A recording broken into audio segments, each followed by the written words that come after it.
All right. All right, Sky, you're up. Go ahead. This is our guest speaker. She's awesome, and I can't wait for you guys to hear her story. We're going to hear a little bit about her and then head into breakout rooms for a few minutes and then come back, chat about the breakout rooms, ask Sky some questions if anyone has anything, and then wrap it up for the night. So, all right, go ahead. Cool. Thank you for the intro. Really happy to not be with you guys, but be talking with you guys today. Some familiar faces for me, and it's good to be back, partially in the Duke community. I miss it. So I guess I'll just dive in. My name's Schuyler. I graduated in 2018. I grew up in New Jersey and had an amazing 4 years at Duke. Yeah, absolutely loved it. Definitely ups and downs. I'm sure everyone knows that we love Duke, but there's pros and cons to every experience. And the reason that I'm going to be talking to you guys today is because I went through a major mental health crisis that started September of 2019 and continued for about 9 to 10 months. And I'm speaking to you guys now because I have gotten through the worst of it, thank goodness. But I'm still figuring it out, as Kat and I were talking earlier today, and mental health is obviously a journey. But I think that a lot of my experience, not only from my time at Duke, but from my time playing professionally afterwards, I wish that I had heard a story like my own before embarking on some of the journeys that I did. So with that said, I'm going to try to keep it quick and leave space for questions. So like, I think one important thing to know about me is that I'm kind of an open book, but that gets me in trouble sometimes because there's some details when it comes to mental health. There's some details that are just too dark and unproductive. And so I'm going to aim for saying less, but especially in the breakout rooms when we're asking questions, I really am an open book. I can take pretty much any question, and if I don't feel comfortable asking, I'll tell you that and we'll move on. But yeah, so with that, I'll tell you a little bit about my Duke experience, and then I'll go into post-grad. So Duke experience was amazing. Freshman year, my entire class came in and we pretty much all started and played 90 minutes from the first day, which was great and fun, but I'll come back to it later. It wound up, I think, hurting me in the long run. Sophomore year, again, I didn't play, like I think I started everything but 2 or 3 games, but still was getting a ton of minutes. And then I tore my ACL just over halfway through the season on the BC turf. That turf field has taken so many ACLs. It's a real problem. That summer was one of the happiest summers I've ever had.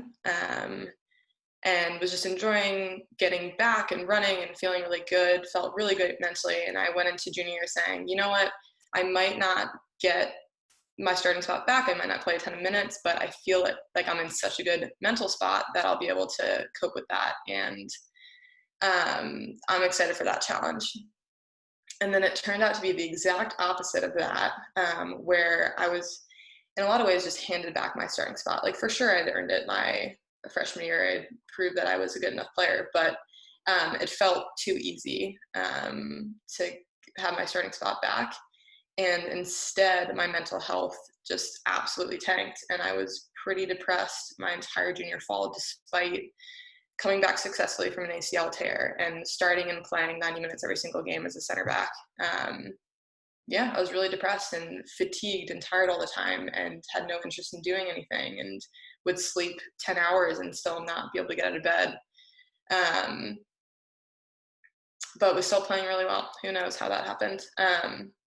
And my sophomore year, we had gone to the national championship, but obviously watched that from the stands. My junior year, we made it to the Elite Eight. And then my senior year, we pretty much broke every record that Duke women's soccer has. We were undefeated in the ACC regular season. We won the ACC regular season, lost in the ACC championship. In that game, I was so anxious that I found it hard to speak. So I've definitely dealt with some anxiety and depression throughout the years. Like in high school, I remember dry heaving throughout our entire state championship game. But nothing that I felt super out of the ordinary. So that's to say that my Duke experience was pretty incredible. And I feel like I would never had the experience of being one of the worst players on the field. And then I got drafted to the Washington Spirit my senior year, played there for about a month before going abroad to Prague. I played for AC Sparta in the Czech Republic. And I went there with one of my best friends, who was also in my class, Ashton Miller, and it was an amazing life experience. We spent like 10 months there, all in all, by the end of it. And we were in the Champions League, and I was starting and playing every game, and it was a less professional environment than Duke was. Our resources were terrible. Our athletic training room was also our locker room. It was very strange. We had a male athletic trainer who would just be there when we were showering. The Czech Republic is a little bit behind the times. They were out of communism somewhat recently. So anyways, very interesting life experience, but definitely went through some mental health struggles there, because you go from Duke, where you're firing all cylinders. You have your athletics, you have your academics, you have your social life, and you never really sit back and question the value of any of those things. And suddenly, even though I was with my best friend, thank God I had her, you're in the Czech Republic after graduating, which is a hard time just as it is. And the only thing that we had in terms of structure was soccer. And even that, we were questioning the value of it, because we were like, why are we even playing soccer? We were making $12,000 a year in terms of US currency, which goes a long way in the Czech Republic, but that's horrifying. Like, we were breaking even, So that's a whole nother discussion of gender equality and pay. But like, there are plenty of women's sports that don't get to play at all professionally. So we're very lucky in that sense, but like, we got a long way to go there. So I was in Prague for 10 months, and then I got the opportunity to go to the Women's World Cup. Soccer.com pretty much just asked me to go and create their Instagram stories for the whole month. I got to go to all the US women's soccer games and a few other countries. So that was one of the coolest life experiences I've ever had and ever will have, I think. But right before going, I had signed a 1.5-year contract with the Reign FC, which is based out of Seattle, which is the team that Megan Rapinoe plays for, and they're one of the best teams in the world. This is not like a humble brag, I just want to give context. So there's players like Ali Long plays there. There are full national team players from England and Spain and Canada, and it was an incredibly competitive environment. It felt like I had finally achieved my dream of being a professional player, because being at Sparta didn't really feel like I had made it as a professional player. So anyways, I had signed a 1.5-year contract. So I was planning to play for the 2019 and 2020 season with the Reign.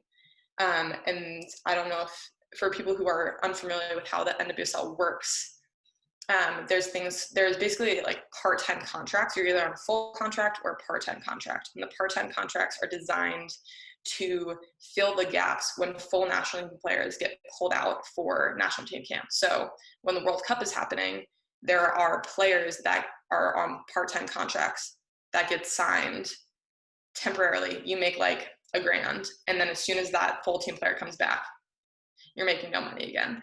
It's a tough life.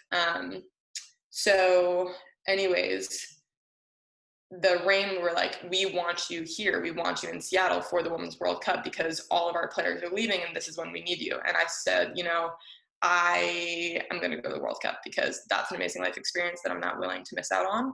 And I've been planning to play soccer for max 5 years postgraduate. I've studied environmental science and policy as an undergrad, and I've always known that's where my passion lies. I've always been super excited to apply myself in the environmental science industry. So no part of me was like, I'm going to give up that opportunity to go and maybe get some minutes with the Reign.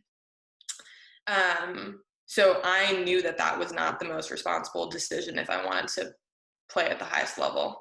And for the next month, I was traveling around France doing my workouts in the streets of Paris and touched a soccer ball twice, right? So I'm going into one of the best teams in the world in Seattle after being in a soccer environment in Sparta where it was less professional than Duke. And I just spent a month actively deciding not to put soccer first. So I knew that, my expectations were low. I was like, I might not make a roster for the rest of this season, and that's fine. That's what the coaches expected me. That's what my teammates expected me. I'm just going to work hard every single day. I'm going to get better, and I'm so excited to be in an environment where I'm being challenged again. And maybe in 2020, I'll get some minutes, and that'll be great. So that was my mentality going into it, and I was able to maintain that for maybe like a month and a half.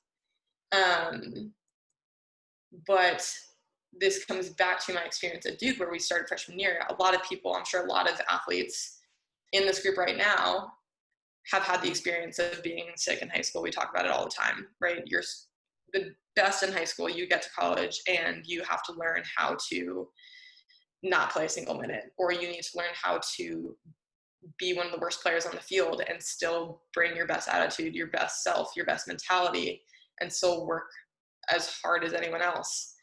I had never had that experience, and I was 23 years old and had no idea how to cope.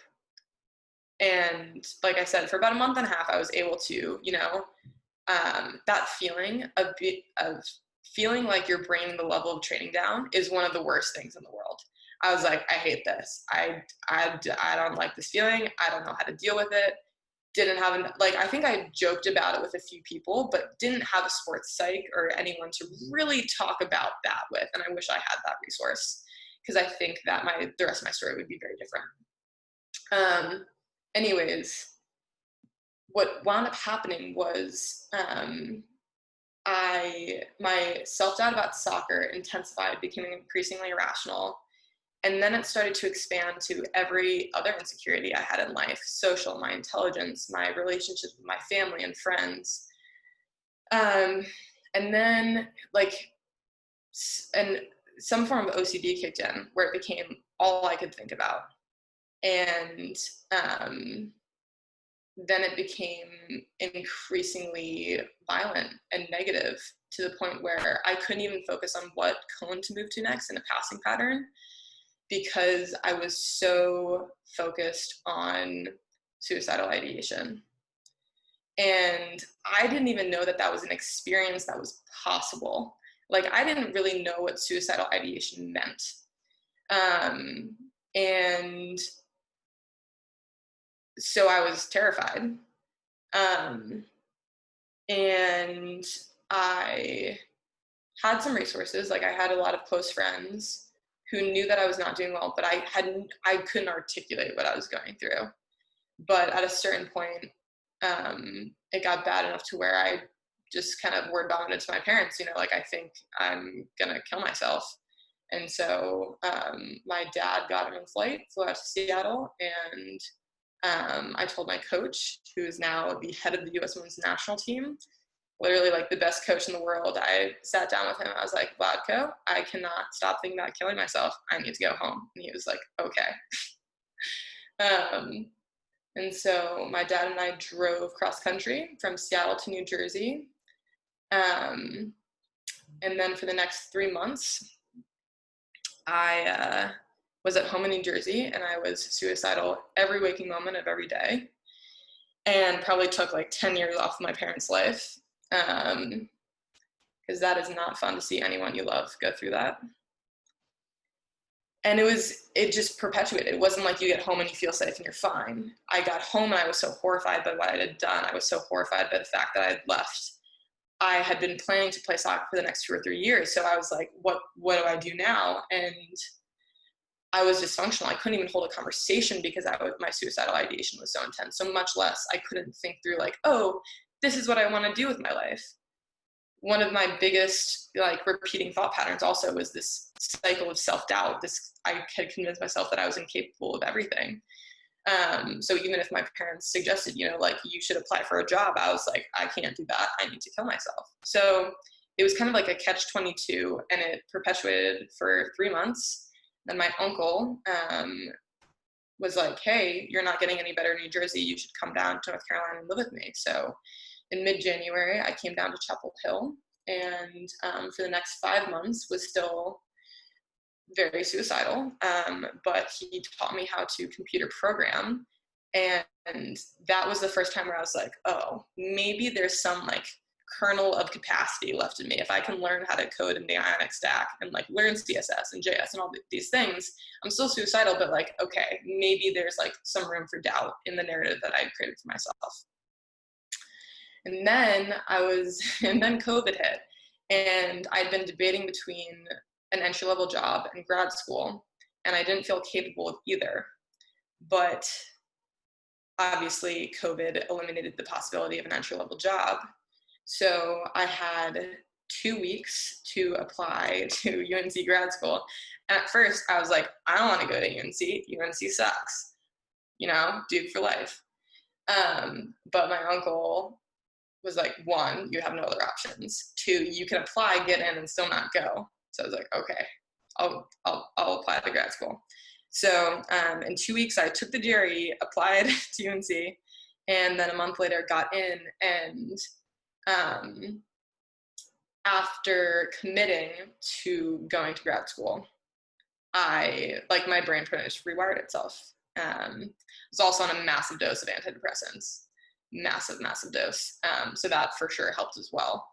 But I'm so convinced that the main thing that brought me out of my depression, anxiety, OCD combining into suicidal ideation was finding a purpose again, and having this purpose be tangible and something that aligned with what I had always seen as my identity, and something that like forced me to be productive every day, like have a goal and things that I had to accomplish every single day in order to accomplish this bigger goal.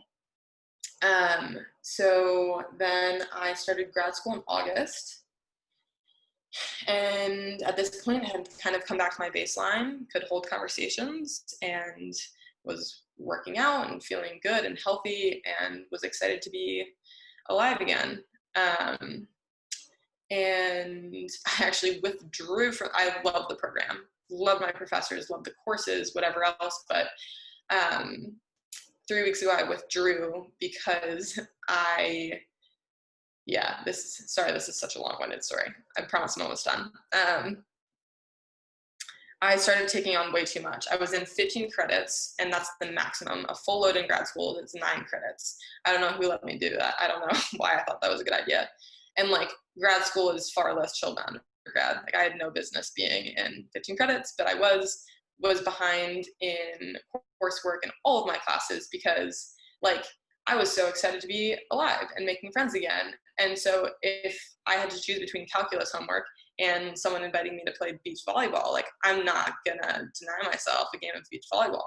So that's to say that I was very behind in coursework, and decided to withdraw, and it has been the best decision because it has opened the door to a lot of really exciting opportunities, and I'm truly the happiest I've ever been. I'm so grateful that my career ended early because it's really fun to be in your early mid-20s and not be a professional soccer player. I've gotten into surfing and snowboarding and longboarding and mountain biking, all these things that I did and knew that I loved, but you always have that voice in the back of your head that's like, what if you get injured? Like, are you putting your career on the line? Are you putting your scholarship on the line? All those thoughts that like make it significantly less fun. And it's been amazing. And I'm really excited to be in this place, to be able to communicate what happened and what happened to my brain. And like, I'm still dealing with shit. I was off medication for a while, but just went on something else to deal with mania because I was on my antidepressant for far too long. and it spikes in mania. And my psychiatrist isn't sure if I'm bipolar or if me trending manic was a result of the massive dose of antidepressant that I was on too long. So yeah, mental health is a never-ending lifelong journey. And I used to think that that wasn't the case. I used to think like, oh, that was a hard period of my life, but I figured it out and I'm going to be great forever. But that is just simply not the case. So yeah, still working through a lot of stuff, but I feel really good and really capable to communicate what I've been through. And I think it's a really important story to share because I had an amazing experience at Duke. I had an amazing career in professional soccer. I think the last straw in terms of my self-doubt and really perpetuating that, I had gone to a U23 national team camp in England. And that was really like the beginning of the end where my self-doubt really became, just like prevented me from functioning. So that's to say that there are, a lot more factors than just playtime and injuries that can screw with your mental health. And there can be no reason, there can be no acute reason that you can point to. Family issues, friends, whatever, school, getting a bad grade, all those are maybe acute events in your life. I had nothing to point to, but the chemicals in my brain did something crazy, and I very well could not be here today if it wasn't for an amazing support system. I think more people need to know that it's a question of the human brain and human emotions and your chemicals in your brain. And sometimes your external world does not reflect those chemicals, and it can be really dangerous for you or your loved ones. And God forbid, I have so many friends who have loved ones who are in a similar place that I was. And I think that my story can help them as well, to give them hope, to help them understand how they can best help their loved ones. So yeah, I think I've rambled on long enough. Anna, let me know. Well, first of all, Skye, I just want to, everyone give Skye a hand, whether it's at your camera or whatever it may be. That is really, really strong. And I know that it's really difficult for you to share and to be really vulnerable with a group of people that you've never met. And that's literally doing it over Zoom instead of in person. I know that kind of amplifies the difficulty of it. But Skye, your story is really inspiring, and who you are as a person. And I'm just really glad that you were able to find your purpose again. And I know it is always, a work in progress, and growth is always happening, no matter how old you are. So just really impressed with how well that you've handled yourself and your ability to share with everyone. So we really appreciate it. So guys, I think I'm just going to open up the floor for some questions for Skye. I have one to start off. I just kind of wanted to ask you, what you felt like you needed at that time, and how your support system was so beneficial to you, in case anyone here has maybe friends or family struggling with that, or in case anyone here might be struggling with stuff like that, and can really tell people what they need. So do you want to hear about what I needed when I was spiraling downwards, or when I was suicidal, or both? Both is good, yeah. Okay. Because I think they're similar but somewhat different. I think when I was spiraling downwards, I really just needed someone to talk to. And I need someone to create a space for me to sit me down and be like, yo, what's going on in your head right now? Because something's going on. I think you're being irrational, and it's impacting your behaviors, and just talk to me, let's figure out what thought patterns are rational and what thought patterns are irrational. And okay, that thought pattern is irrational, and how can we rewrite that? I think that would have been very, very helpful for me, and would have prevented the spiral getting as intense as it did. But that's difficult. I think I'm a very open-minded, very rational person, and so that would have benefited me. But I think that is a very hard conversation to have with a lot of people. So yeah, that depends. I think that's the biggest thing that would have helped me in that part of my story. And then when I was suicidal, unfortunately, the biggest thing I say to people who have loved ones who are suicidal is you can't do shit. It sucks. You can just love them and tell them that you love them and be gentle. But at the end of the day, it's not something that anyone could have really helped. You can take away objects that could harm people. You can take away you can make it very difficult for them to take their life. Like if I had access to a gun, I don't think I'd be here today, which is terrifying to say. But yeah, you really can't do much, and it's awful. Get a therapist yourself. Like that's honestly the best advice I can give is like make sure you're good, because I think one of the hardest things for me and what was made it very hard to get better in New Jersey when I was home with my parents is seeing my pain reflected in their own eyes, right? Like seeing how much my suffering was causing them to suffer. And then that just, that makes you want to die even more, right? You're like, I'm going to kill myself anyways. Let me just get it over with so I can stop causing them suffering, right? Which is hard to do. It's hard to detach yourself emotionally. But that's one thing that my uncle did for me that was so huge, was kind of distance himself emotionally from me. Like you want to be empathetic to a certain degree, right? Like at times, yes, I needed someone to be like, hey, that's heavy. I'm so sorry. I'm going to cry with you. It's okay that you're crying. I feel that. But the majority of the time, I'd say like 98% of the time, what I needed was someone to be emotionally distant and to disconnect themselves and not go into the dark depths of suffering and irrationality with me, because it's not productive. Okay, that's actually really, really helpful for some people in here as well. It is. Does anyone else have any questions or any comments for Skye? I know we have a group of 20 people here. I'm sure someone has questions, and she's here. Can be really helpful for us. Yeah. And I promise, no question is out of bounds. Not for anything. I've got a question actually. So where you are now, kind of on the other side of this, if you could tell you in the past in your like deepest, darkest point, Mm-hmm. if you could talk to that version of yourself now, what would you say?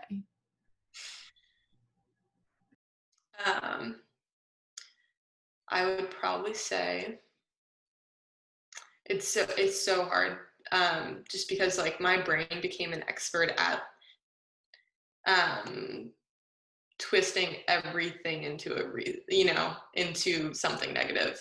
So like I think that I would just say that I love you, and I know you don't believe me, but I promise it'll get better, and I think that me at that time would be like like I don't think I'd listen, but I do think that like hearing it, even if me at that time wouldn't believe it, it is important to say. It's important to say I love you and it'll get better and you're valuable and I want you here and you matter and you're capable and you're enough.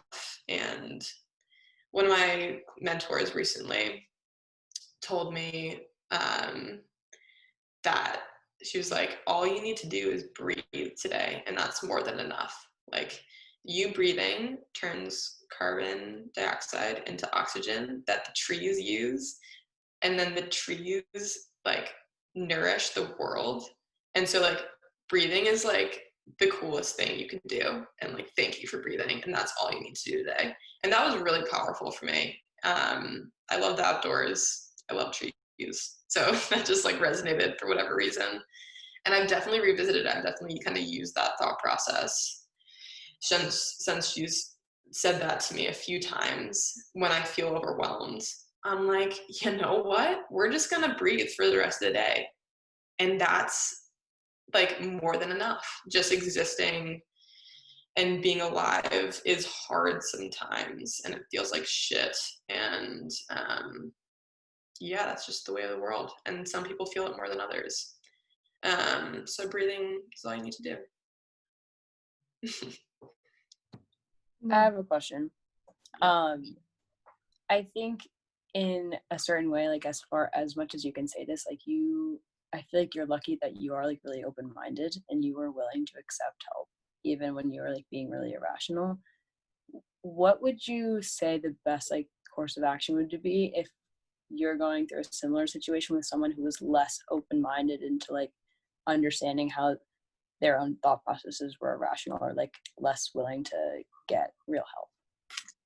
That's such a good question, and I cannot pretend to be an expert on this. I think that's something that I'd love to hear more about from other experts.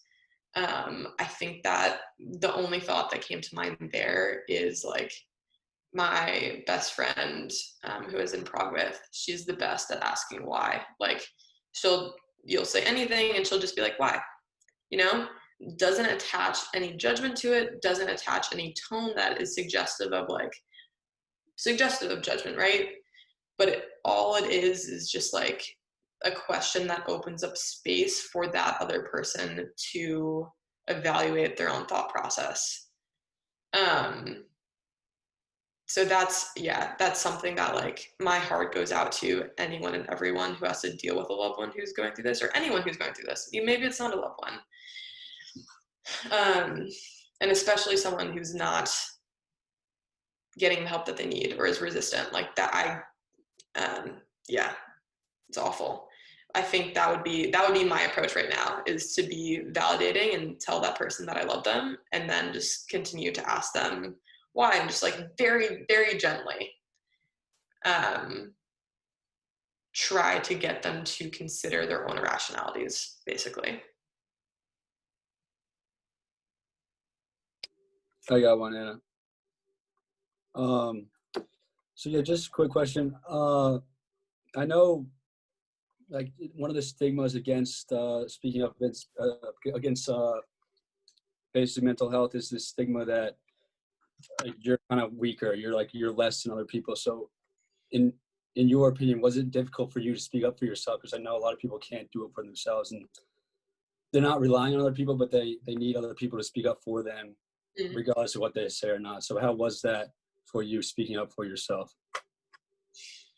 Yeah. When I spoke up, I think I spoke up too late.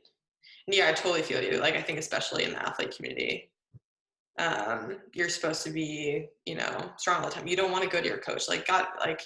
People worry so much about a bad pass in practice, much less like your coach knowing that you're going to a sports psychologist. Like that's I don't know the best way to handle those situations. But yeah, it's so hard that, it makes a hard situation even harder to have to decide when to get help, what kind of help you need, especially when you're deep in a mental health crisis, when it's like, I'm just trying to feed myself today, like it's crazy. And I think that for me, it wasn't even a decision. Like I said, I just kind of word vomited, like, I'm worried I'm going to kill myself, because like I couldn't even make myself dinner. Like, I was that wrapped inside my own brain. And so I was like, my thought process was like, I think I'm going to die, and I think my parents would prevent that from happening. So we're going to tell my parents that I think I'm going to die. And they're going to get me some help. Obviously, ideally, you don't get to that point. I think that like awareness is huge, right? I think that making people on your team, people that you love, aware of signs and signals of mental health, so that, like, for instance, if one of my teammates recognize like, oh, that's weird that Schuyler's usually is like, can make herself dinner and suddenly can't even do that, like, bringing that to the coach's attention, or not even to the coaches, going to a trusted resource and saying, hey, obviously, I think it's always best to go to the person first, be like, hey, you don't seem great. Do you want to talk about it? Do you want me to help you find a therapist? I think that would have been huge. And I think I did have some resources who were like, hey, I'm going to buy you this book on mental health. Or like, hey, I'm going to help you research a therapist. And in terms of me, yeah, because unfortunately it wasn't really me. It wasn't like me being like, I decide that I need help right now. It was like, I don't know what's going on. And like, just kind of word vomiting. And like I said, I'm an open book, and sometimes just kind of like flow through life in a way that's not the most intentional, which I'm working on. But yeah, that's a tough one. I think that's like something that we need to continue to explore and work on, because it's, especially in the athlete world, and especially for guys, like it's a mess. And I don't know the answers, but very important to figure out. I'd like to ask a question. Do we have time for one more? Okay. So with COVID going on, I know a lot of people have been really struggling recently. So can you share like how you've been getting through this pandemic, and maybe like advice you have for us who are dealing with mental health crises, or people we know, like how to help them in this time? Yeah. I think for me, getting outside has always been the best medicine. So like getting outside and being active. So going on a walk outside, mountain biking, longboarding, surfing, getting in the ocean is like my cure-all. Change of scenery is big, which is hard with COVID, right? But luckily outdoors is like the one safe space. I think like for me, if I start feeling bad, I will text or call someone that I love who I don't need to explain anything to. And I'm just like, I'm having a tough day, and I need a hug, or I need you to drag me to the ocean, like get me to the ocean, right? Like have a list of things that bring you happiness, or at least like some rest, right? Some mental rest, some peace. For me, art's another big one. Like drawing, writing does wonders for me to like just distract your brain. Cooking has now become one of my favorite things. So have a list of those things that brings you some happiness, and be kind enough to yourself to give yourself those things and make time for those things. And don't push yourself. Like if you're like, I need to finish this homework, I feel like shit, but I need to do this, I need to do this, I need to take care of this person other than myself, I need to, whatever it is, your mental health is more important. And you have 15 minutes to meditate, to draw, to get outside and go for a walk, go to the Duke Gardens, whatever it is, like return to that list and give yourself one of those things. And same thing for those other people, like the people that you love, make sure you know what those things are for them.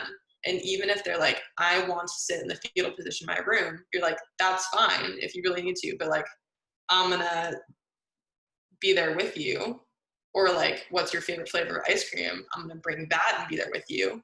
Or no, also when you're like, no, you can be in the fetal position later, but we're gonna get outside right now. Like, I think that for me has always been so huge, is I have some friends who don't let me do that.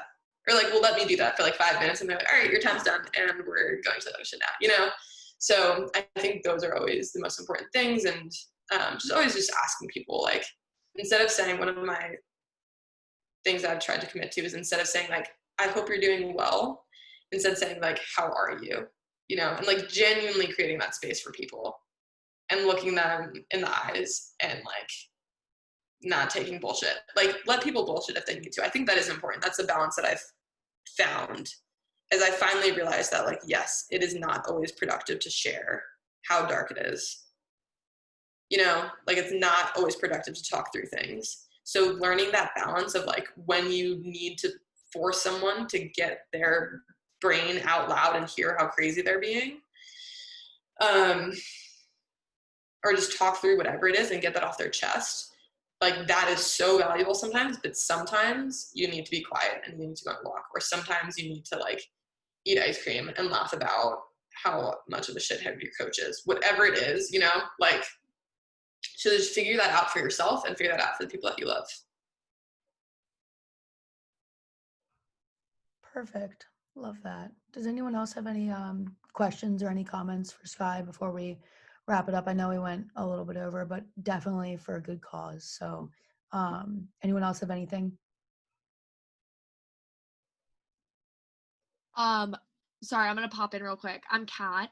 I was a 2018 Duke grad. I played on the lacrosse team, and Schuyler and I were, in like some similar social circles and classes together. And I just want to say, like, I had no idea, sitting on a training table next to her, that any kind of thoughts were going through her head like this. And I'm sure she feels the same about me, because I was in a similar position with injury throughout my career. So being really kind to each other also, and just giving, everyone a smile, even if it's through a mask. Like, you can see your eyes when they crinkle. I kind of wish, looking back, that, I had asked Skye, like, how are you? Instead of just like, hey, what's up, walk away.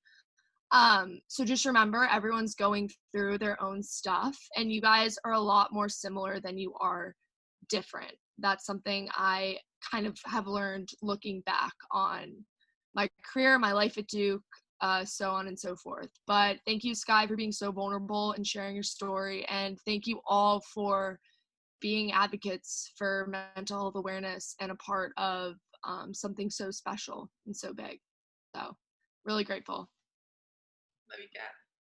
And for those of you who don't know Kat is a co-founder of Morgan's Message. So Kat was on here listening tonight and set Skye up with all of us. So Kat's awesome and has done a great job kind of leading this and helping me out. So, but yeah, so I guess that's it for tonight. But thank you guys all so much for coming.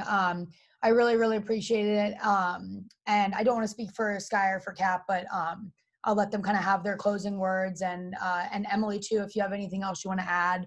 But that's it from me. If people need to go, because I know it's kind of late, go ahead. But again, really appreciate everyone for coming and continuing this conversation of mental health. So thank you. Yeah, thank you, Anna. Sorry, Emily, do you want to say anything first? No? Okay. Well, I'm going to say something, because I always say something. And I just, first of all, want you all to know that I've had the honor and privilege to know Schuyler since she was a freshman, and to watch her journey and to hear her story. And I will get teary-eyed, because Schuyler and I were pretty close. We would have some pretty great conversations, which I have no idea if they had any impact at all, but her conversations to me have always impacted me, because she has always been true to who she is and taken time to ask, truly, how are you doing, Leslie? She even called me like 6 weeks ago, Skye, was that when that was? When you, from here in North Carolina, and I was like, oh my God, it's so good to hear from you, and trying to connect with me even now.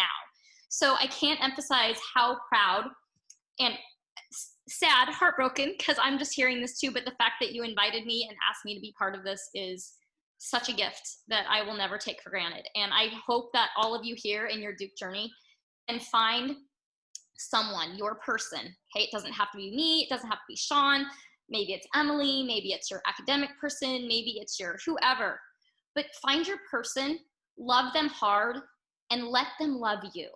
Sometimes I think that's the hardest, is to let them love you. So I just want to say, Schuyler, thank you so much. I'm just so proud of you. So proud. Love you too.